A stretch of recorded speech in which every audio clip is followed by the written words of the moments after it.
Listen closely to the quiet sound echoing through the air right now.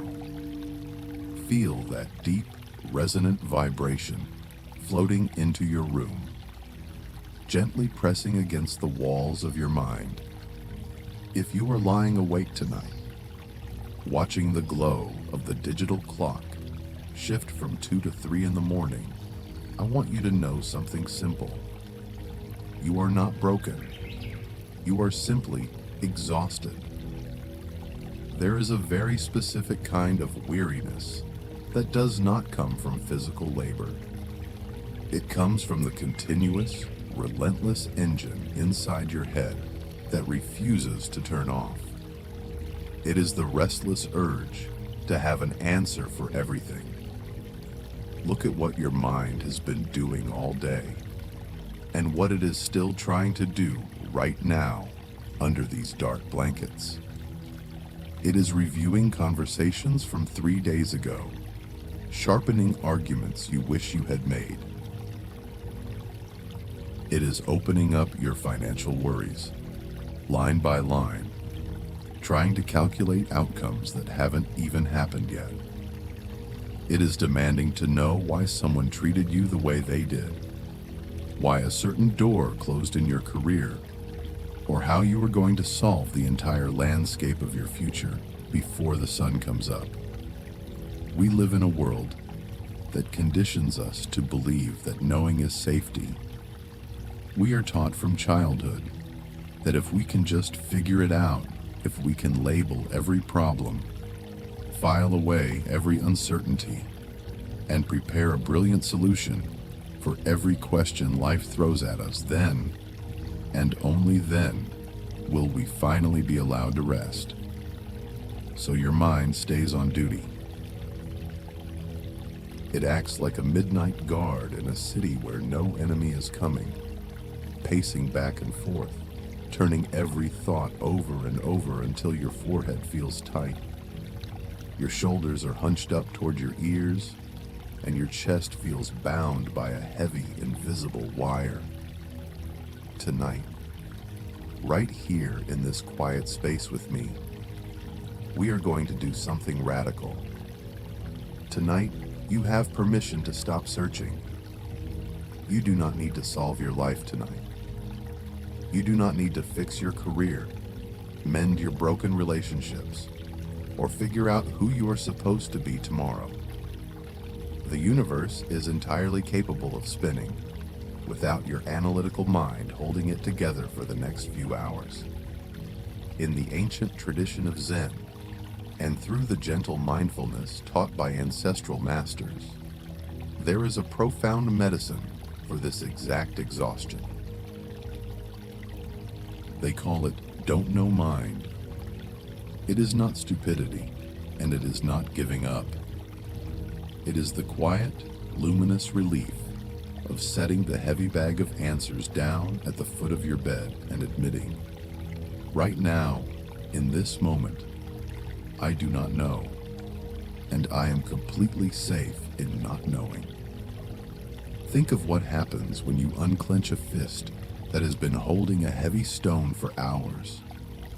At first, the fingers are stiff, but then the cool air reaches the palm. The muscles soften. The aching stops.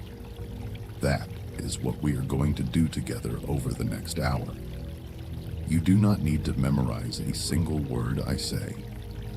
You do not need to try to be a good meditator. You do not even need to stay awake. Just let these words wash over you, like cool rain falling on warm stone, asking nothing of you, demanding no answers, requiring no effort. Take one slow, unhurried breath with me right now. Inhale gently through your nose, filling your chest with this calm midnight air, and exhale slowly through your mouth, letting your jaw relax, letting your shoulders sink deep into your mattress. Right here, right now, you are safe. You are home. Let us begin.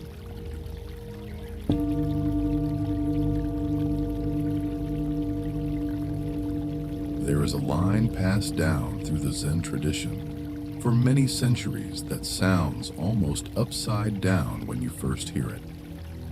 The old teachers used to say, "Not knowing is most intimate."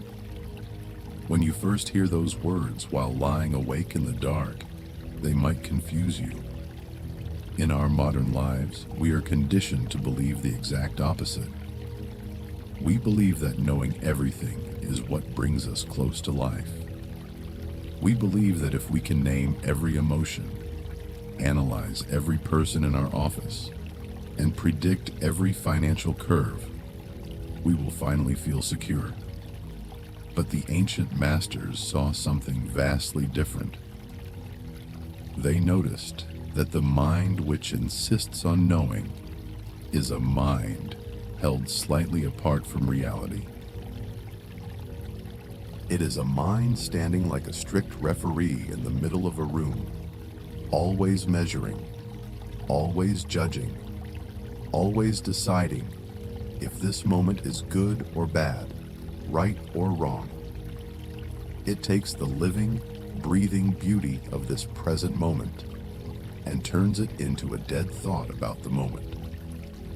When you soften that grip, when you allow yourself to simply lay your head on the pillow and admit that you do not have the answer, something tender and spacious opens up inside your chest.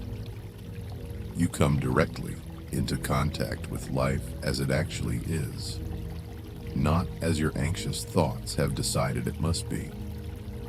Consider a story from the green, rolling hills of Vermont. High up in those quiet timber mountains, where the autumn leaves turn deep amber and the mist settles softly over the valleys, there lived an old teacher in a simple wooden cabin. Down in the noisy streets of Boston, a brilliant young software engineer named David felt his life falling apart. His mind was an absolute cage of overthinking. He was haunted by relentless questions. Why did my marriage fail? What is the true purpose of my relentless work? What will happen to me if I lose my footing in this competitive world? He carried these questions everywhere, clutching them tightly like a man holding a bag of sharp glass, terrified to drop it, yet bleeding from holding it. Unable to sleep for weeks, David drove north into the quiet forests of Vermont and climbed the steep mountain trail to find the old cabin. When he arrived, exhausted and out of breath, he found the teacher sitting on a wooden porch, watching the evening fog drift through the pine trees. David didn't even sit down before the words spilled out of him in a desperate rush. "Teacher, I have driven hundreds of miles. I am losing my mind to anxiety. Please tell me the ultimate truth. Tell me why we suffer and how I can fix my life." The old teacher looked at him with eyes full of quiet compassion. He reached for a clay teapot, poured 2 cups of hot water, and said gently, "I do not know." David stood frozen in the mountain cold. He thought it was a test. He waited for a clever philosophical explanation to follow, but the teacher simply blew the steam from his cup and watched the fog move through the valley. "You don't know?" David asked, his voice rising with frustration. "People told me you were wise. I came all this way carrying my questions, and you tell me you don't know." The teacher smiled softly. "Perhaps those people were mistaken. But in all my years sitting on this porch, I have learned only one true thing. I have learned to say, 'I do not know,' and to be completely at peace with it." David felt anger rising in his chest. He spent 3 days staying near the cabin, waiting for the real teaching to begin. Every morning he would approach the old man with a new question sharpened by his restless intellect. "Why do people betray each other?" he would ask. And the teacher would answer, "I do not know." "What is the secret to lasting happiness?" "I do not know." On the fourth morning, David sat down on the wooden step, his shoulders slumped in utter defeat. "If you know nothing," he whispered, "then why do I feel calmer standing next to you than I have felt in 10 years in the city?" The teacher handed him a warm clay cup. "Because when you sit with me, you are catching the sweetness of a mind that has stopped fighting reality. Drink your tea." David took the cup. The morning air was cold against his face, but the clay was warm against his palms. For the first time in his adult life, he wasn't analyzing the past or rehearsing the future. He was just a man holding a warm cup of tea on a quiet morning in the mountains. He tasted the subtle earthiness of the leaves. He heard the wind moving through the pines.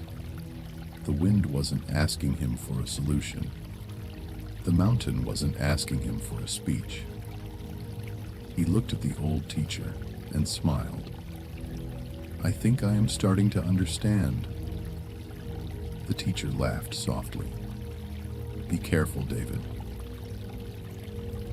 The moment you think you understand, you start filling your hands again. Keep your hands open. Open hands. Not empty hands, but open hands. There is a vast difference between the two. When your hands are clenched into fists of anxiety, trying to grasp control over your life, you cannot receive anything new.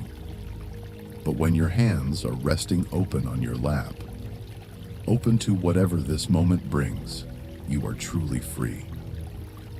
Take a deep breath in right now and let your hands rest open on your bed. Feel the soft fabric beneath your fingers. You do not need to hold the world together tonight. This spirit of don't know mind was carried across oceans by Korean and Zen masters who brought a simple, powerful phrase to modern seekers. Whenever a student would come to them brimming with frantic questions about fate, karma, and destiny, the teacher would look into their eyes with a warm, gentle smile and say, "Don't know." "Where did you come from before you were born?" "Don't know." "Where will you go when you die?" "Don't know." "Keep this don't know mind," the master would say, "and you will be fine." At first, to our modern Western minds, that sounds almost like a joke or a refusal to help. We are trained to respect the expert, the person who has every answer typed out on a spreadsheet. But the Zen master was offering the deepest compassion of all. He was showing his students how to put down a backpack filled with lead bricks that they were never meant to carry in the first place. It is not ignorance. It is not the dull, depressed feeling of giving up and saying, "I don't care anymore." It is something vibrant, light, and deeply awake. It is a mind that stands at the edge of its own knowing, willing to be surprised, willing to let the next moment be entirely different from what it expected. Think for a moment about how early our addiction to certainty began. Remember when you were a child, sitting in a quiet schoolroom, struggling through a difficult math problem. At the back of the textbook, there were those clean, final pages where all the answers were printed in neat little rows. You would work line after line, sweating with confusion, until finally you would flip to the back of the book, find the number, and feel a sudden rush of relief. There it was. clean, undeniable, waiting for you all along. Without realizing it, we grew up with that exact image pressed into our subconscious mind.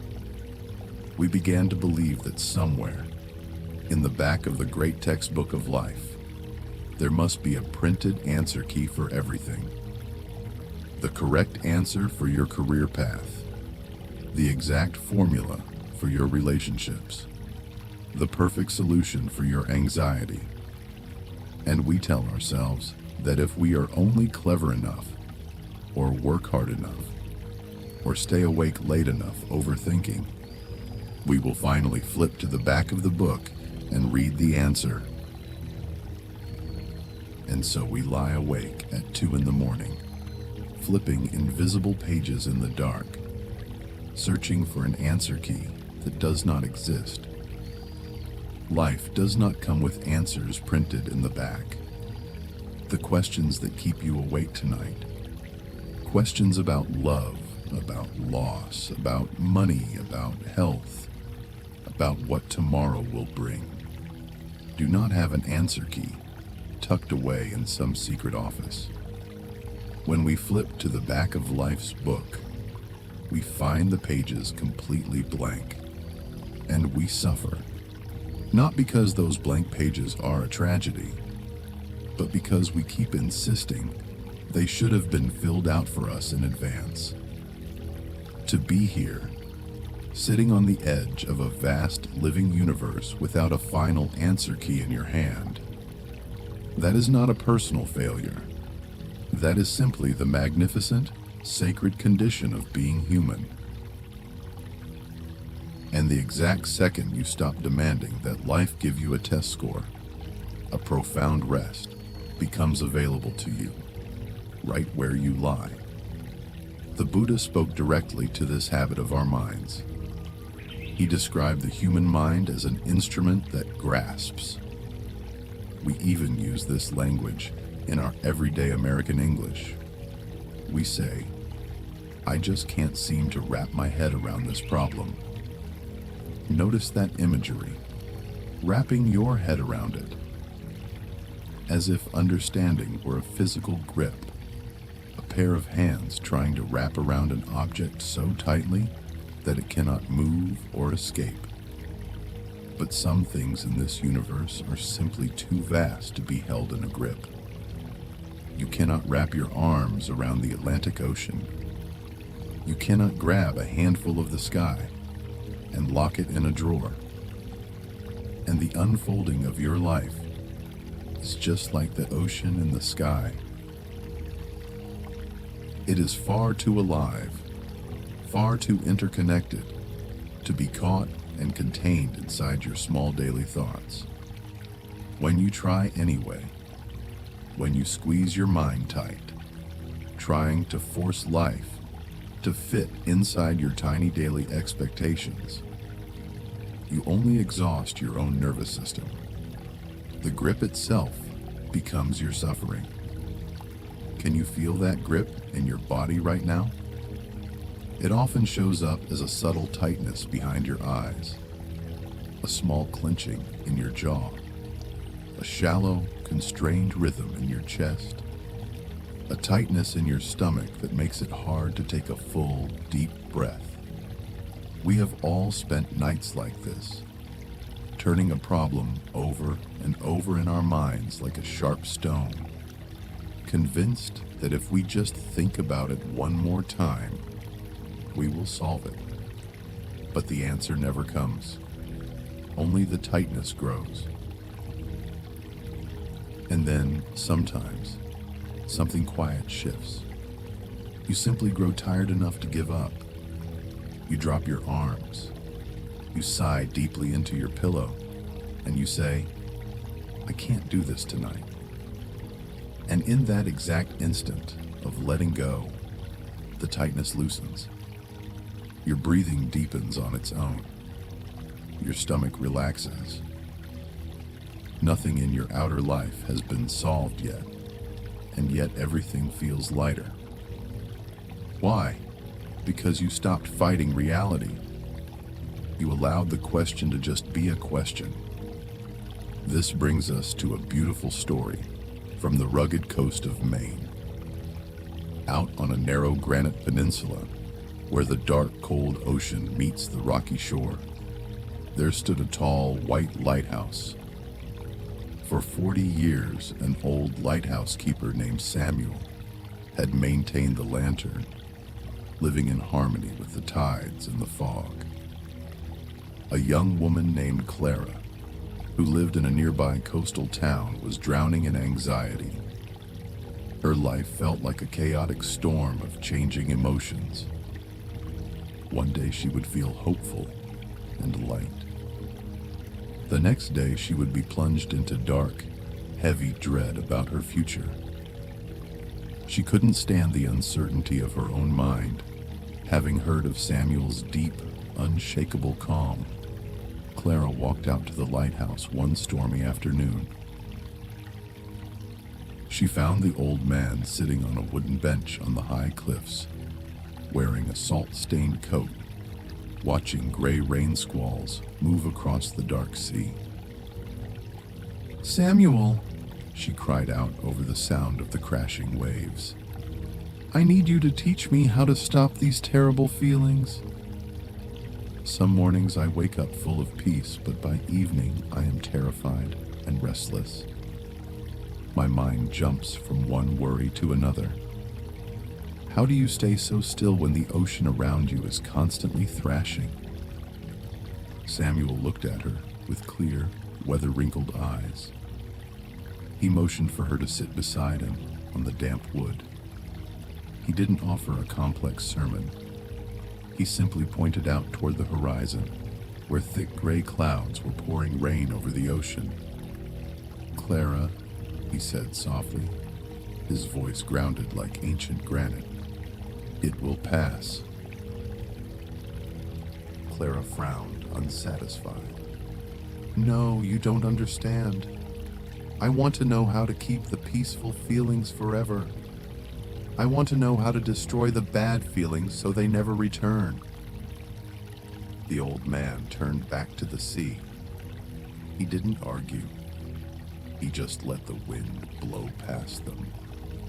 A few weeks passed, and Clara returned to the lighthouse on a morning when the ocean was as flat and blue as polished glass. The sun was warm, the air was sweet with salt and pine, and Clara felt an overwhelming wave of joy and clarity. She ran up the cliff steps to where Samuel was polishing the brass lamp. "Samuel!" she exclaimed, her face glowing. "I found it!" The stillness came over me. My mind is clear, my heart is full of light, and I finally know who I am. This is the state I have been searching for. Samuel looked at her gentle, excited face. He gave a warm, affectionate nod and whispered the exact same words. "It will pass." Clara felt a sting of disappointment. "Why would you say that? Can't you just let me enjoy this? This is good. The other day was bad."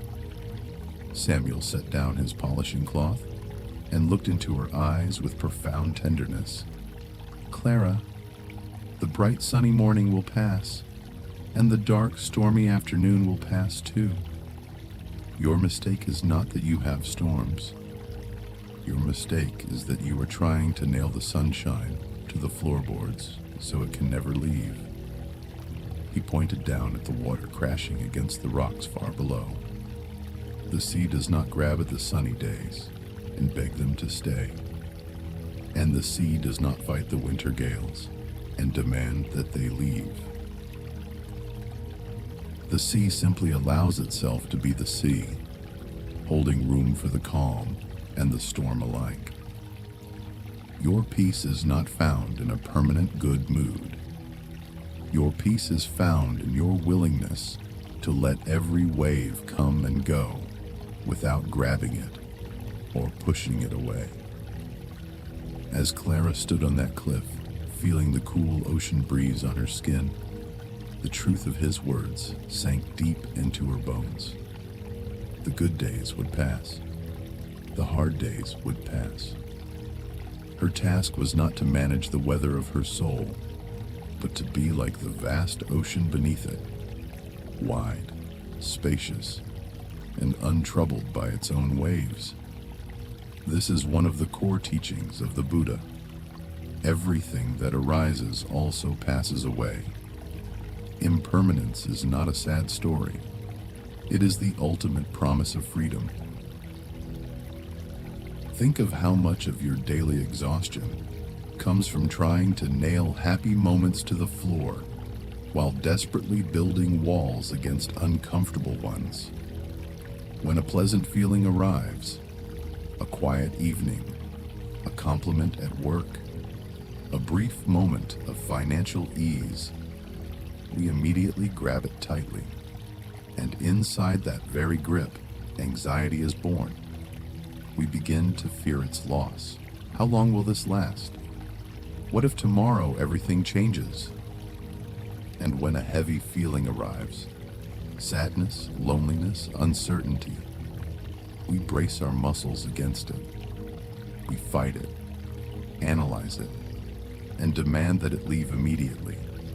And that very resistance acts like a giant anchor, dragging the heavy feeling deeper into our body. The sky does not fight its own clouds.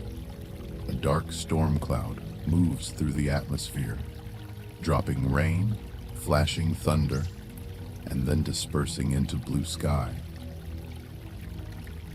The sky remains wide, untouched, and vast through it all.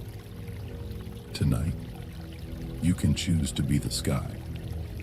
You do not have to fix your mood tonight. You do not have to force yourself into a state of spiritual calm. If there is anxiety sitting in your chest right now, let it sit there. Acknowledge it like a passing cloud. Smile at it gently and say, "I see you." You may stay as long as you need, and you may leave when you are ready. When you stop holding the door shut against your own life, the battle ends. The room grows wide. Let us breathe together into that wide, open sky. Inhale slowly, letting your chest expand like the ocean tide. And exhale completely, letting all resistance melt into the dark room. As we travel deeper into this quiet night, let us look at another subtle trap that keeps our minds spinning. Our fierce, unyielding need to be right. In a historic university town near Boston, surrounded by red brick libraries and ivy-covered walls, there lived two world-renowned professors named Marcus and Julian.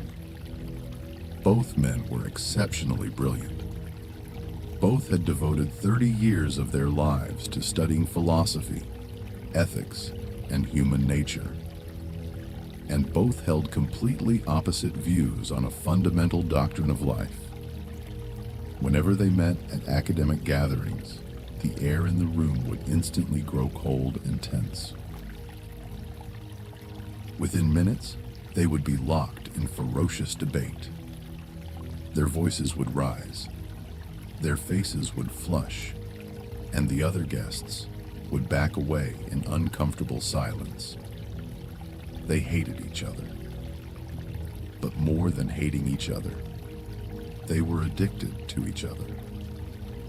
Professor Marcus would lie awake at 3 in the morning in his suburban home, drafting brilliant, razor-sharp rebuttals in his mind. He would spend hours polishing the exact sentences that would finally humiliate Julian at the next conference.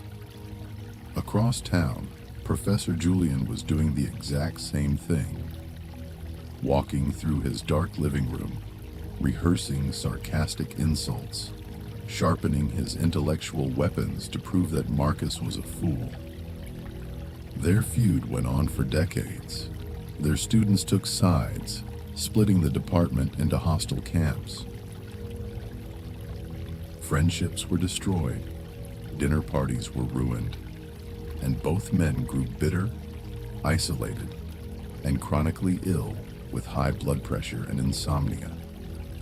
When Professor Marcus reached his 70s, he fell gravely ill and was admitted to a quiet hospice room overlooking the autumn trees. One evening, as the golden light filtered through the blinds, one of his youngest graduate students came to sit by his bedside.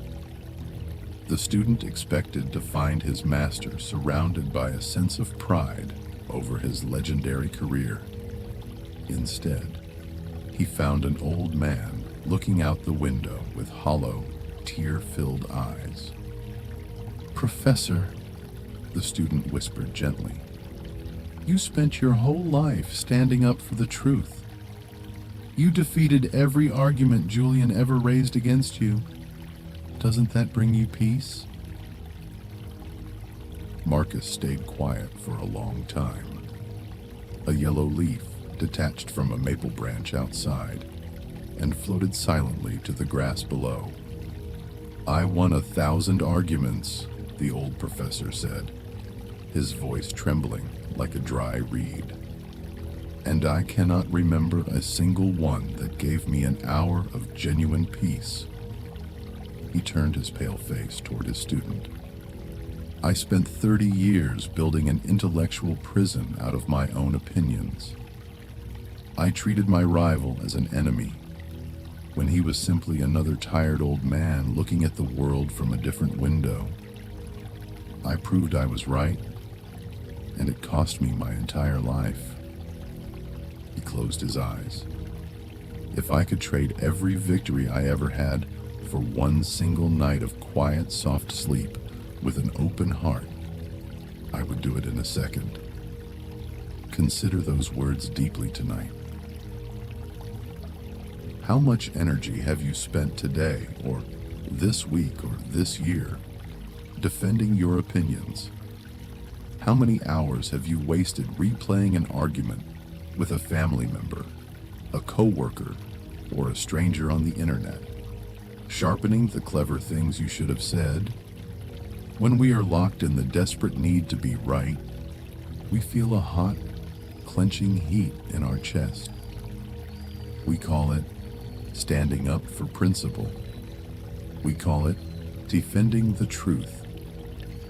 But if we look honestly beneath that respectable mask, it is just the fragile human ego, terrified of being wrong, holding onto a burning coal and burning its own palm.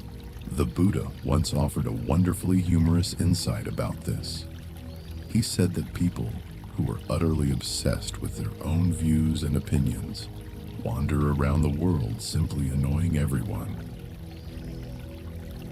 It is a teaching with a gentle smile inside it. Think of the person who always has to correct everyone at the dinner table, who always knows better, who can never let a small mistake pass without pointing it out. They are exhausting to be around, but more than being exhausting to others, they are completely exhausting to themselves. They are perpetually on guard duty, ready to defend a castle made of sand. There is an incredible, breathtaking freedom waiting for you on the other side of dropping the need to be right. Imagine what happens when someone disagrees with you or says something foolish, and instead of tensing up to fight back, you simply smile, take a quiet breath, and think, perhaps they see it differently. I don't need to win this. You don't lose anything. You don't become weak. In fact, you inherit a quiet, massive strength that no argument can ever touch. You step out of the courtroom, set down the judge's gavel, and walk out into the fresh air. Tonight, you don't have to win any arguments. You don't have to be right about anything at all. You can let every opinion you hold melt away like snow falling into a warm lake. Let your shoulders drop 2 inches down, away from your ears. Unclench your teeth. Let your tongue rest softly away from the roof of your mouth. There is nothing to prove in this dark room. When we stop insisting on our own rigid explanations, we open ourselves up to a profound Buddhist reality known as interbeing. The truth that nothing in this world exists in isolation, and no event ever has a single simple cause. To understand this, let us listen to a story from a cold, windy winter night in downtown Chicago. Inside the bustling emergency room of a city hospital, a weary traveler had been brought in after collapsing on an icy sidewalk. He was burning with fever, shivering uncontrollably, and barely conscious. 3 highly specialized senior doctors gathered around his bed to examine him, and within minutes an intense argument broke out among them. The first doctor, a cardiologist, declared with absolute certainty, "This man's primary issue is an overheated circulatory system. His heart is racing. His blood pressure is spiking. We must administer heavy medication to cool his blood immediately."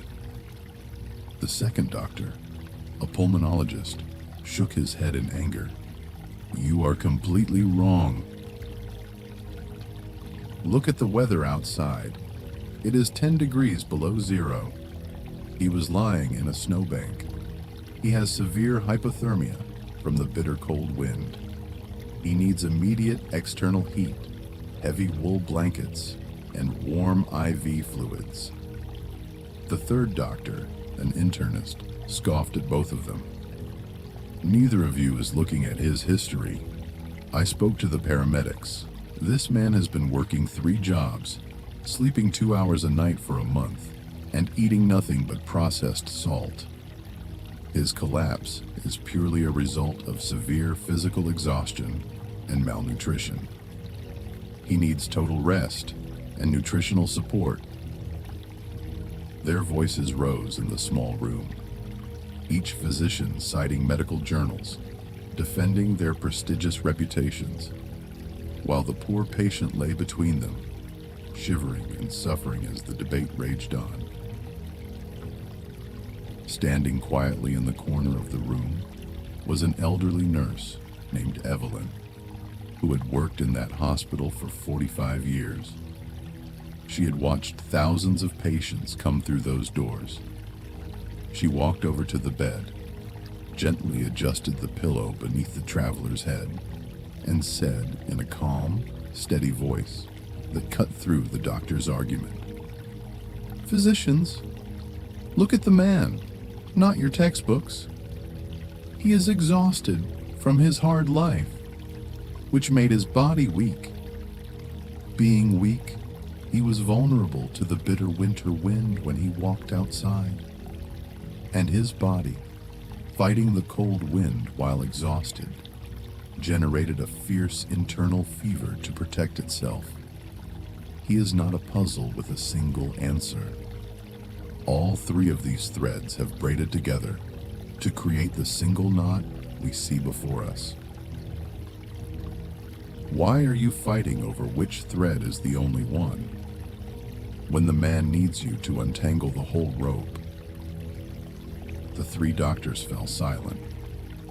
The heat of their ego-driven argument drained away, replaced by a quiet sense of humility.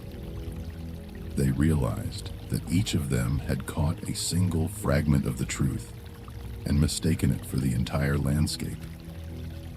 Working together alongside Nurse Evelyn, they gave the man gentle warmth, proper fluids, and days of quiet rest. And in time, he recovered fully. How often do we act just like those 3 doctors in our own personal lives? When something goes wrong, when a relationship fractures, when a job falls through, when a sudden wave of depression or anxiety settles over your afternoon, your mind immediately grabs a single thread and declares it to be the absolute cause. This happened because I was stupid. This happened because my partner is selfish. This happened because life is unfair to me. We desperately want a single villain to blame or a single mistake to regret, because a single cause feels easy for our analytical mind to digest. But life is never a single thread. Your mood tonight is not caused by one single thing.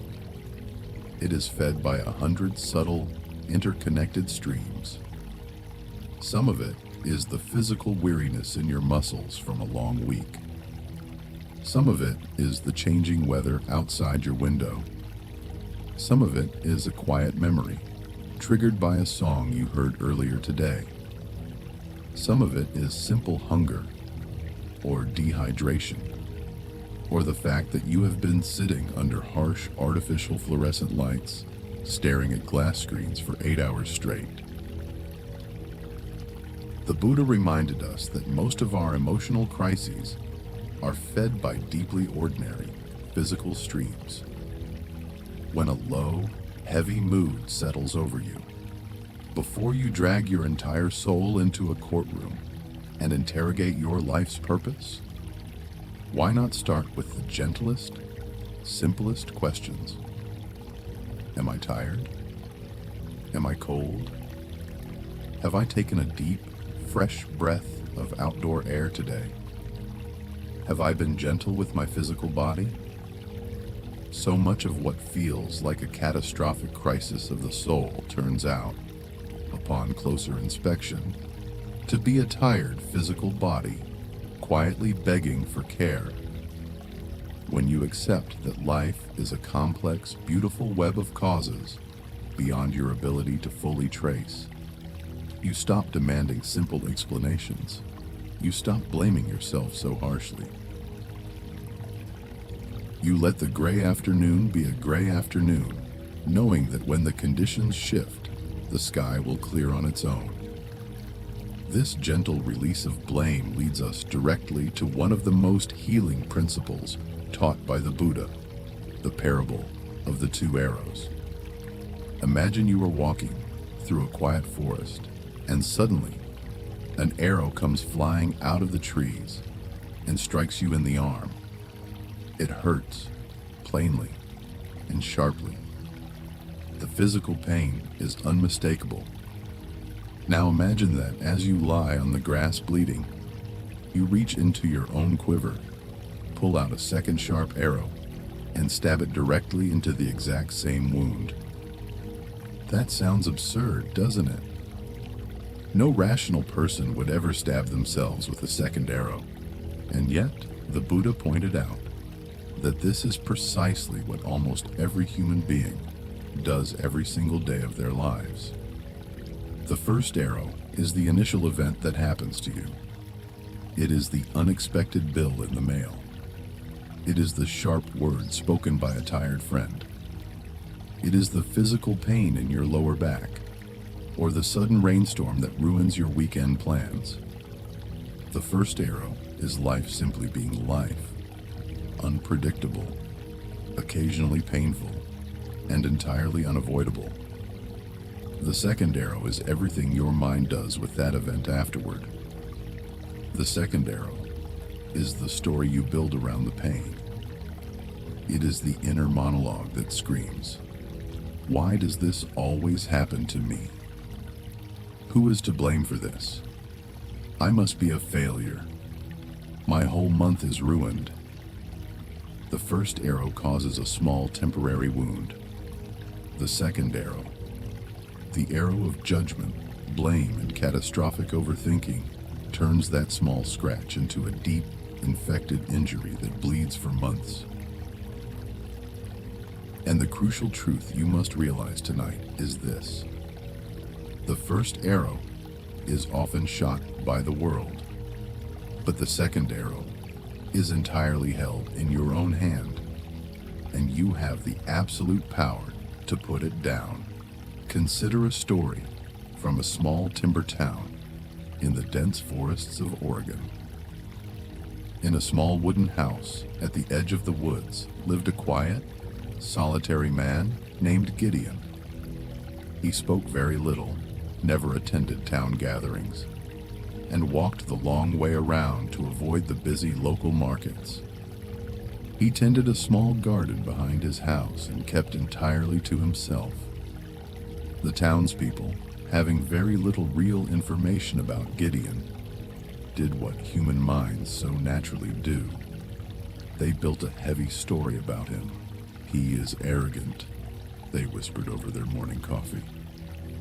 He thinks he is better than honest folk like us. No, others said. He is cold and heartless. Look at his sharp face. He has no love in his spirit. Over the years, the narrative grew darker and more solid. Parents warned their children to stay away from his fence. When Gideon walked down the street to buy flour, people turned their backs or glared at him with cold suspicion. The story of his coldness was passed from house to house until it was accepted as absolute fact. The townspeople felt a strange toxic satisfaction in their shared judgment. They felt united in knowing that Gideon was a bad man. They shot arrows of coldness at him every single day, and then pointed at his silence as proof that they were right. Then, in the middle of a brutal December night, a terrifying blizzard struck the valley. The wind roared off the mountains, snapping electrical lines, collapsing roofs, and causing the freezing river to overflow into the lower streets of the town. In the pitch-black darkness and freezing chaos, as panic spread through the flooded houses, it was Gideon who appeared out of the freezing storm. Without saying a word, wearing a torn coat, he waded waist-deep into the icy river again and again. He carried elderly residents on his back out of flooded bedrooms. He lifted terrified children through attic windows, shielding them from the biting wind with his own body. He worked continuously for 6 straight hours through the freezing night until every single soul was brought to high, warm ground. When dawn broke over the snow-covered valley, the exhausted villagers found Gideon sitting quietly on the steps of the wooden church, soaked to the skin, his hands bleeding and frozen. The town mayor approached him, his face burning with deep shame. "Gideon, we don't understand. Why would you risk your life for us after how we treated you? We thought you hated us. We thought you were a cold, arrogant man." Gideon looked up with gentle, weary eyes. His voice was soft, like dry leaves rustling in an autumn breeze. 10 years ago, he said quietly, my wife and the little daughter died in a fire in the city. The grief broke something deep inside my chest. Noise and crowds make my heart race with unbearable sorrow. I didn't stay away from you because I felt superior.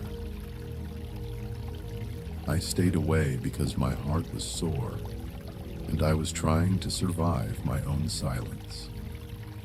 The townspeople stood frozen in the snow, the heavy weight of their foolishness crashing down upon them. For 10 years, they had been completely certain they knew who Gideon was.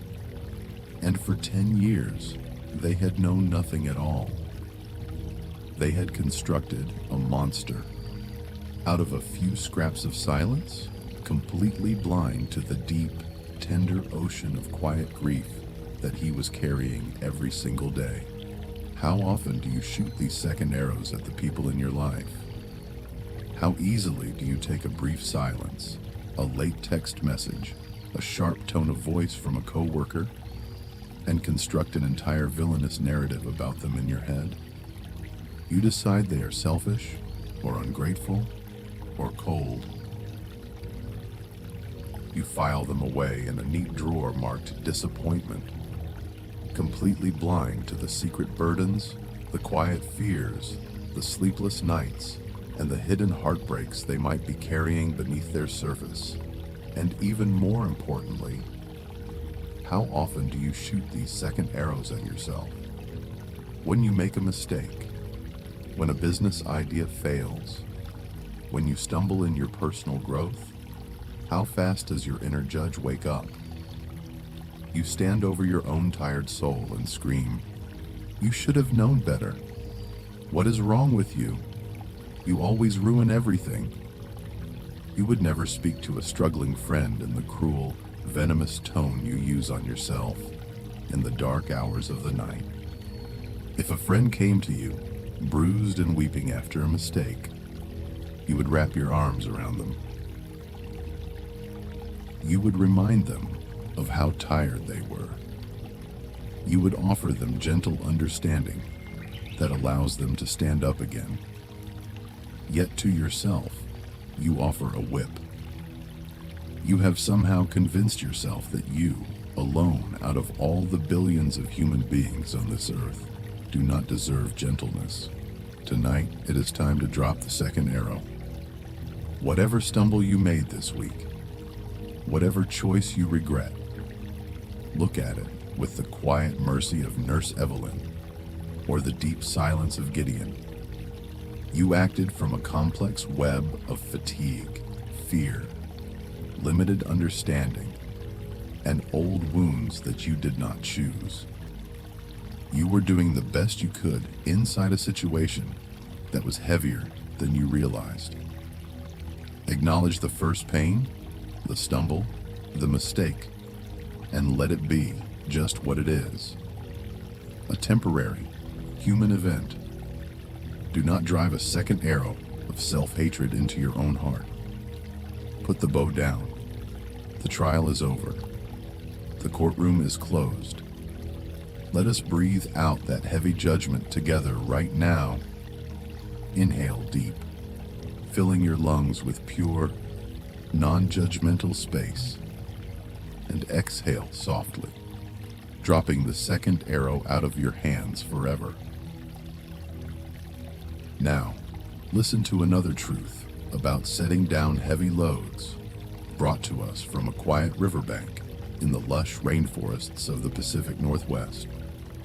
Two monks, an older senior monk named Julian and a young novitiate named Anthony, were walking along a muddy mountain trail on their way back to their monastery after a long day of collecting alms.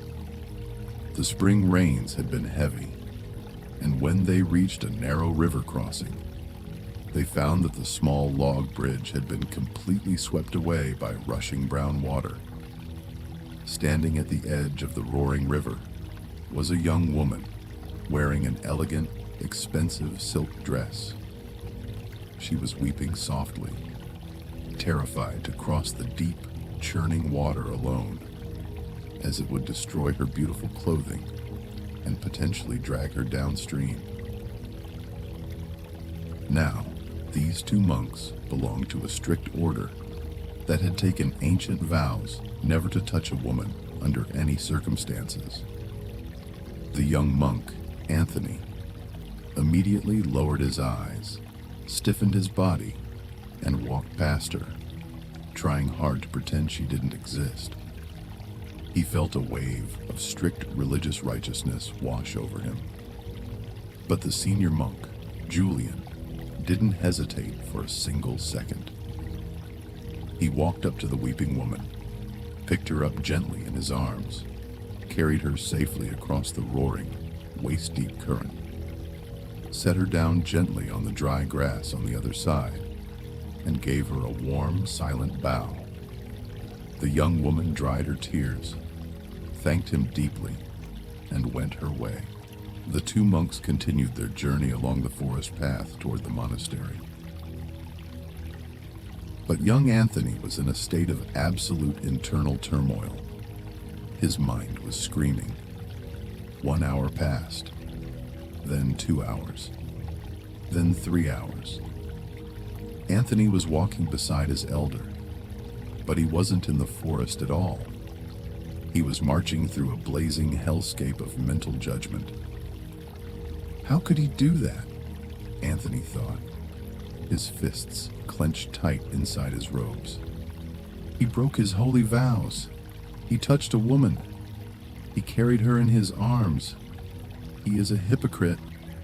The whole monastery is living a lie. Finally, as the sun began to set behind the tall pine trees, 4 hours after the river crossing, Anthony could contain his outrage no longer. He stopped dead on the trail, his face red with anger, and yelled, "How could you do it? How could you pick up that woman and carry her across the river?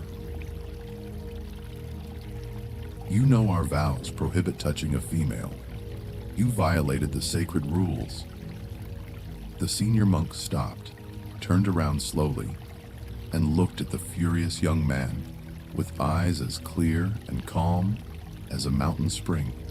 "My dear brother," Julian said softly, "I set that woman down on the far bank of the river 4 hours ago. Why are you still carrying her in your mind?" Anthony stood frozen on the dirt trail, the forest going completely silent around him. He realized that the elder monk had carried the woman for 2 minutes out of pure, spontaneous compassion, set her down, and left the event behind forever at the water's edge. But Anthony had been carrying her for 4 long hours on his back. Not with his arms, but with his tight, judgmental, overthinking mind. He had turned a simple act of mercy into a heavy mountain of self-righteous misery that he carried all the way up the mountain. Look into your own heart right now. How many people are you carrying on your back tonight? How many past conversations? How many old insults? How many mistakes from 5 years ago, or 5 months ago, or 5 hours ago? Are you still hauling up the hill of your life? The argument at the office ended at 5 o'clock. But here you are, at midnight, still carrying the supervisor, still carrying the harsh words, still crossing the river again and again inside your head. The past is a memory. It has no physical reality in this room right now. The future is a thought. It has not arrived. The only ground you ever actually stand upon is this single, precious breath, right here, right now. When you carry the past into the present, you have no hands left to receive the peace of this moment. You are trying to live today while hauling the heavy baggage of 100 yesterdays on your shoulders. The Buddha compared his own teachings to a simple wooden raft used to cross a dangerous flooded river. Imagine a traveler who builds a wooden raft to cross a wild, churning river. The raft carries him safely to the peaceful, green shore on the other side. When he steps off onto the dry grass, what should he do with the raft? Should he lift the heavy wooden logs onto his shoulders and haul the raft with him through the woods, up the mountains, and into the desert, out of gratitude for its help? Of course not. That would be ridiculous. He leaves the raft sitting at the water's edge, thanks it silently for its service, and walks forward into his new life completely unburdened. The raft was built for crossing, not for carrying. And so it is with every experience in your life. Your past heartbreaks, your past failures, your old career paths, your former identity. They were all just rafts designed to carry you across a specific river of growth. They served their purpose. They brought you to this shore. You do not need to carry the raft on your back for the rest of your life. Leave it at the water's edge. Step onto the dry, beautiful grass of this present moment and walk on lightly. This brings us to our final truth tonight. How do we act in this world if we give up our tight, frantic need to know everything?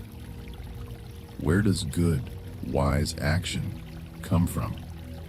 If it doesn't come from an anxious, calculating mind, it comes from a place far deeper than your thinking intellect. It comes from the quiet stillness of a settled heart. Consider a famous story from the ancient Zen tradition about a fierce, hot-tempered samurai warrior who strode into a peaceful temple garden. The warrior was wearing heavy iron armor, carrying a sharp steel sword at his waist. He was accustomed to getting immediate answers through raw force and intimidation.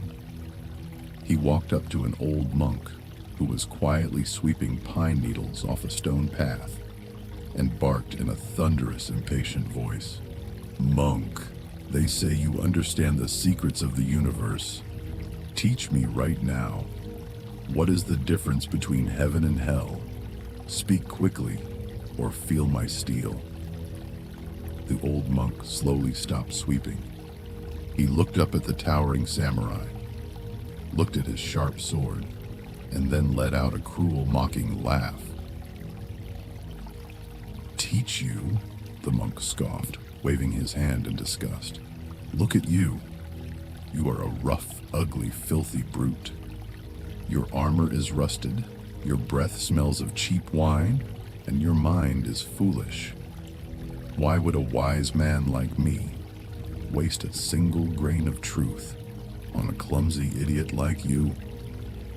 The samurai was paralyzed with utter shock. No human being had ever dared to speak to him with such disrespect. In a split second, a blinding wave of red-hot fury erupted in his chest. His blood boiled, his face flushed dark crimson, and his teeth ground together. He gripped the hilt of his heavy sword, pulled it from its scabbard with a sharp metallic hiss, and raised the gleaming blade high above his head, ready to slice the old monk in half. And in that exact split second, as the sharp steel hovered in the air, the old monk looked directly into the warrior's furious eyes and said softly, calmly, "That is hell." The samurai froze. The sharp blade remained suspended in the quiet air. In that single, timeless instant, the warrior saw the truth with absolute, terrifying clarity. The old monk hadn't insulted him out of malice.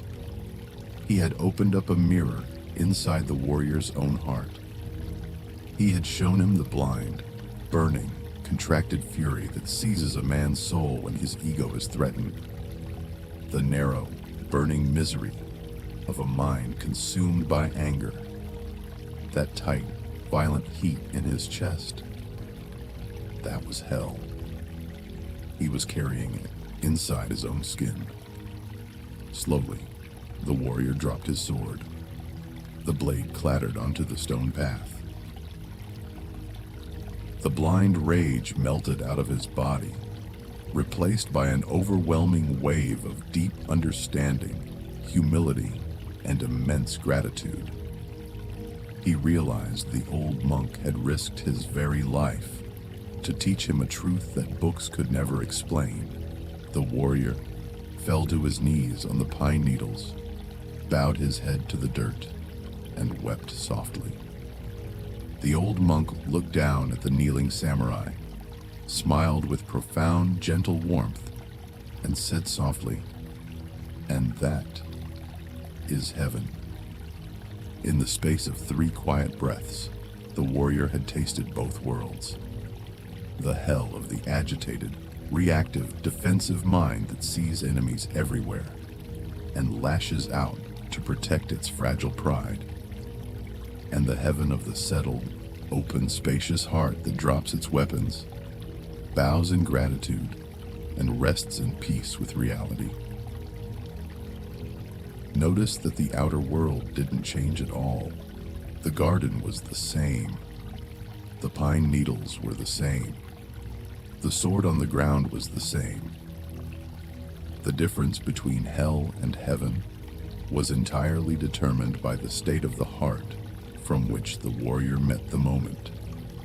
Tonight, as you lie in the quiet dark of your room, you have the exact same choice. You can remain in the hell of your anxious, overthinking mind, tightening your muscles, sharpening your arguments, grasping for answers that aren't here, and fighting against a world you cannot control.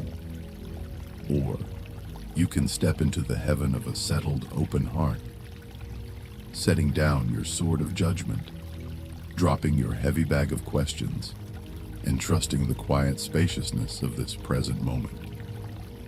You do not need to figure out the rest of your life tonight. Look at how far you have walked across this earth. Think of all the quiet river crossings you have already survived.